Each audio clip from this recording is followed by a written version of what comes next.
Hi అండి. నేను వేస్తున్న మొక్క ఏంటా అని చూస్తున్నారా? ఉసిరి మొక్క వేస్తున్నానండి. కార్తీక మాసం వస్తుంది కదండీ! నర్సరీ నుంచి తెచ్చుకున్నాను. అది గ్రో బ్యాగుల్లో ఉండిపోవడం వల్ల బాగా గట్టిగా మట్టంతా బాగా గట్టిగా హార్డ్ అయిపోయి ఉంటుంది కదండీ!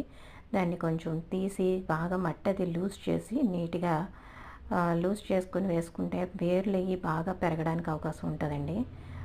ఇంట్లో కొంతమంది ఉసిరి మొక్క పెంచుకోవచ్చా అని డౌట్ ఉండొచ్చు.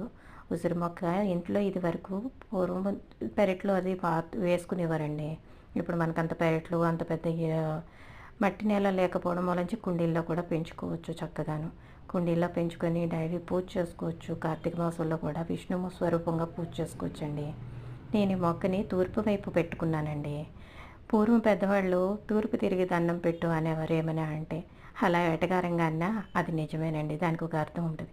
తూర్పు వైపు తిరిగి దండం పెట్టుకుంటే మంచిదని